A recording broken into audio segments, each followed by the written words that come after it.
amazing. I like your shoes. Thank you. Those are very cool shoes. Look at your fun socks. Yeah. Are those happy socks? Yeah. I love happy socks. That's my natural demeanor. Yeah, me too. Happy. Me too. People are like, bring it down, ma'am. I hear that you kind of share a birthday with your daughter. Did y'all do that one year? You celebrated together? We've done it twice so far. Yeah? It was, in fact... So beautiful. It was, in fact, her idea. She was born... oh, jeez. Oh, no. This is a gift she gave you. Yeah. I saw Chris Meloni, one of the tough guys on television, failing to control 2 toddlers at a brunch at Columbus circa 2007. This makes me love her. Yeah, and then she put down the toddlers in question? Question mark. Do you remember that, or were there so many times that you don't? Yeah. No. Yeah. No. Do you parent differently than your parents, do you think? Well, yeah, you know, and I think that's just kind of a natural progression of the times and the people that you're given, you know, because what comes out is they're their own person, and you have to engage them, give them structure and all that. Very and, you know, different. my parents, yeah. But I will say this, that because I've thought about it, I think the one constant that was passed down from my grandfather to parents to me is the idea of education. Yeah. That, you know, that was the one thing that was not to be chinced on or cheated or ignored. That was your job. Yeah. You know, up into young adulthood. And I think that's been passed on to my That doesn't generation. happen for every family. That's something to prize. Yeah, no, it was education. it was a blessing. It was a blessing Yeah. that was, and it was never like hammered in. It was just an unspoken, this is the right way. Yeah, that's always my favorite when my kids are like, I don't want to do homework. And I'm like, I don't care. Yeah. Like, yeah. I was Yeah. Like, how did you make your way to New York to start acting? How did that happen? I had graduated college. I was desperate to still understand what I wanted and who I was and all that stuff. I was on a construction site in the, you know, driving rain going, what am I doing? And I called a friend of mine from high school, and I said, hey, what are you doing with your life? And he said to me, oh, well, I'm going up to New York to study acting. I said, great, so am I. What's the number? And I called up the neighborhood playhouse, and they said, well, you know, you're going to go up to the summer session, to apply for the summer session. And the guy said, well, you know, we're almost filled up. You'd have to be up here by tomorrow. I took the next flight up from Washington, D.C. up to New York. Yeah. I was so desperate that the guy in the interview goes, okay, you're going to need to calm down a little bit. Just calm down. Yeah. Because I was just like, please let me in. Please let me in. I'm so desperate. And you know, that was the start of the journey. I mean, I'd taken acting classes in college. Yeah. And I really liked it, but I knew I didn't know anything. So. But there's something about that that's so special, to be that kind of hungry. You call it desperate, but it's, I don't know, it's kind of, you're hungry for more. You know, you're capable of something different. You know. You know, and you know, some desperation and fear are great things for people to experience because it pushes you to, like, you know, I sold my possessions. I sold my Jeep. I did everything. I came to New York having sold my Jeep for $5,000. Yep. Thank you for buying my Jeep. And with a duffel bag, a case of tuna fish, and a typewriter. Yeah. No, that's what I moved from Texas in case to LA. acting didn't work out. I was going to be a great writer. You're going to be a great writer. I love it. No, I did the same coming from Texas to LA, and I literally just, put it in my car and just, I think you have to be that kind of bold as well. You know what I'm saying? You have to be that kind of bold and have that kind of confidence in yourself as well. Yes, I agree. And I often think of it as when the question is posed, why did you want to be an actor? And the response is, I had to. So it's a decision. All of these insane, when I look back, I'm like, what the hell were you thinking? And the thing is, like, it's not a this thing. It's a this thing. Yeah. You know, you follow your heart. That expression, follow your heart. Yeah. Go with your gut. All of those things, you know, I just feel as though that was the perfect example for me of that's what I did. You know, don't think about it. I love wording it like that too, because I always make a joke, like I do with most things. But I make a joke saying like, oh, I have no other talents. But it really wasn't that. It's what you said. It's just like there just wasn't another option. Like it was that. Like, and I think that there's something, people would always say, do you have a plan B? And I was like, I guess it's fail, because I don't. But Yeah. I think there's something beautiful to that as well, having so much confidence that you don't have the plan B. But maybe you should have a plan B. Maybe this is a bad idea, America. I don't know. We need a break. This is going well. Let's get to a couple commercials with the help of someone in the audience. Hi, Kelly and Chris. I'm Megan. I've been a fan of both of yours my whole life. I'm just a little older than Law & Order SVU, but I've seen every episode more than once. I was so excited Elliot Stabler made a comeback with Organized Crime. I've made so many friends worldwide in fan groups, and we all can't wait to see season 5. Stay here. Kelly has more with Chris next.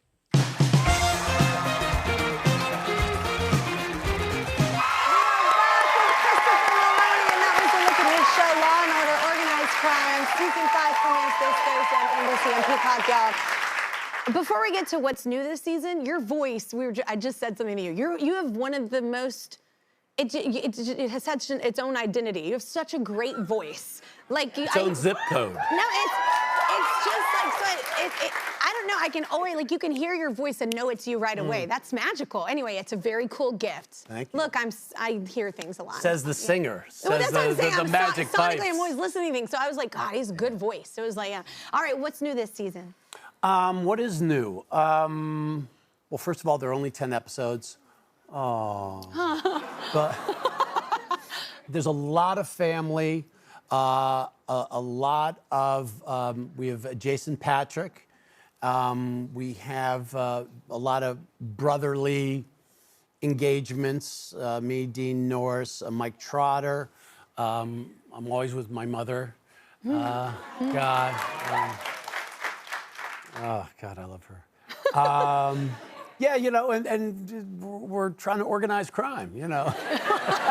It's in the title, Kelly. Yeah, come on, figure it out, Kelly. I have to ask, what was your, like, you've been doing this a lot, like, what was your first audition for SVU? What was that like?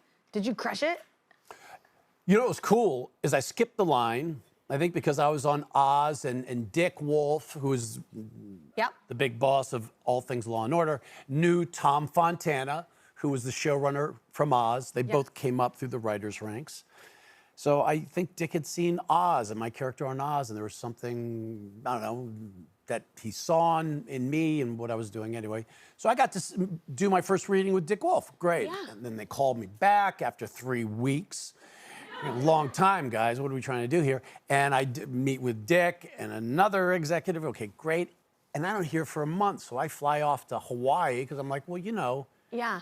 Either poo or get off the pot, right? You know, but then I finally get the screen test, and it's 3 guys, 3 girls. Yeah. And there's Mariska, and few people know her. Yeah.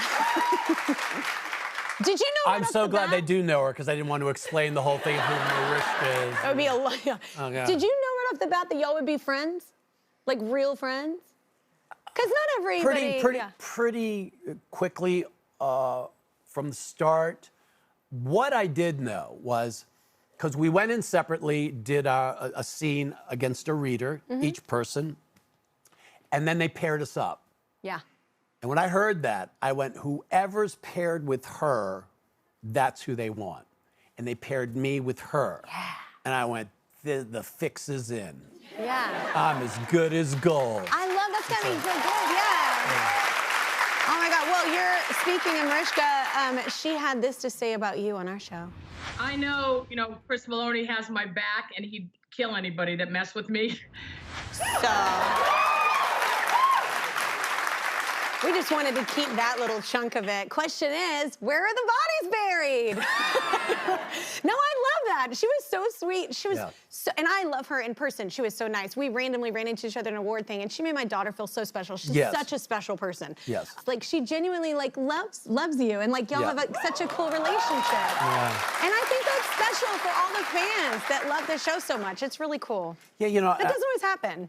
No, and I understand why. I mean, I think you have to have a certain sensibility, and it's an odd matrix. I think the fact that, this is just my personal opinion, I think she grew up Catholic, so did I. And there's just, I don't know, and I'm not even a practicing Catholic. Yeah.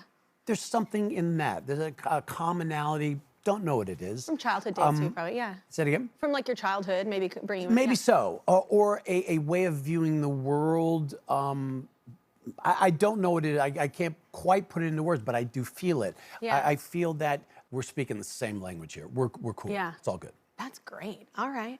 I hear that you have a lot of tattoos. I do too, but I heard your wife was not keen on one that you didn't end up getting. Yes, very early in our relationship. What was it? It was a little picture, picture this big of a clown who was... So it was a crazy clown. Okay. And I went, but that's how I feel. And then I put down the knife. Well, let's work on that. So you did not get that.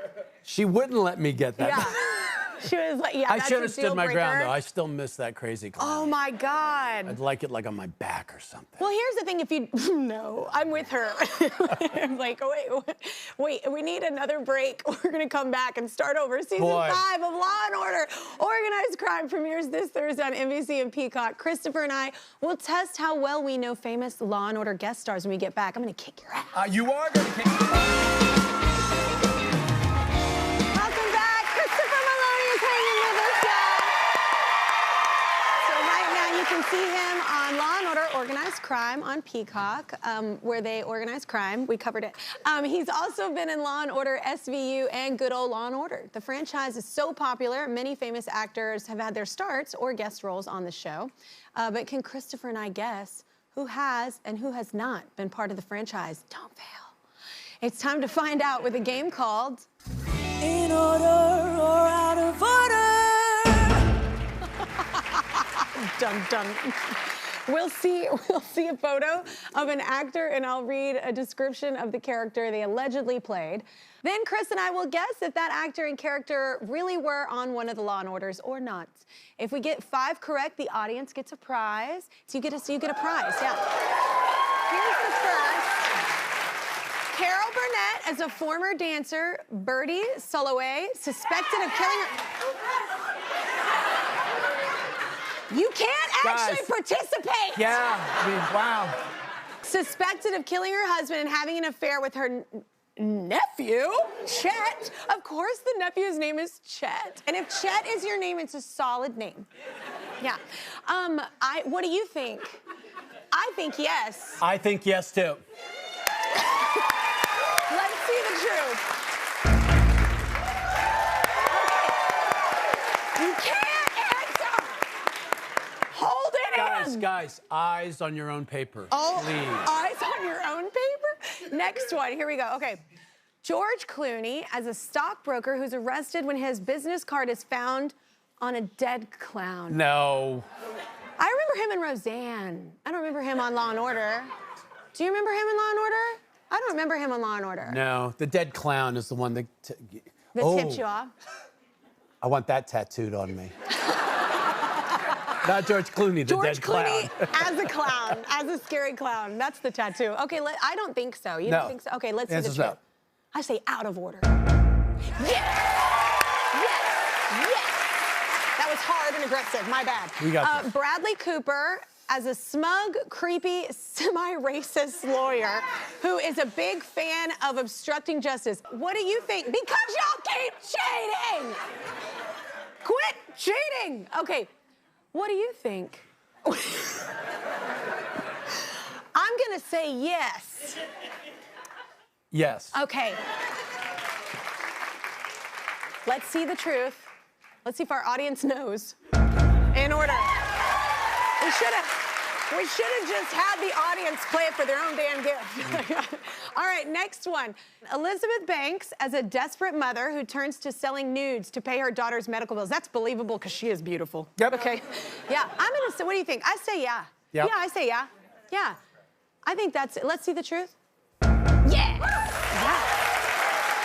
Totally believable. All right, next one. Leonardo DiCaprio as undercover cop William Costigan Jr., who infiltrates an Irish crime syndicate run by Jack Nicholson. I'm gonna say hard no. That's a lot, right? That was a lot. Yeah. Let's see the truth. We say out of order. Out of order. Out of order. There we go. I work very, very right, we did it! We did it, baby.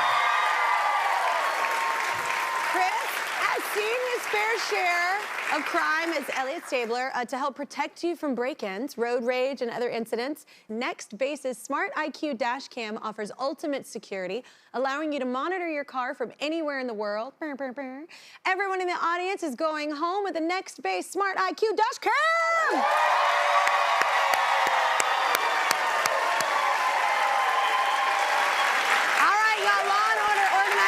Season 5 premieres on Peacock this Thursday with a special telecast of the season premiere on NBC that same day.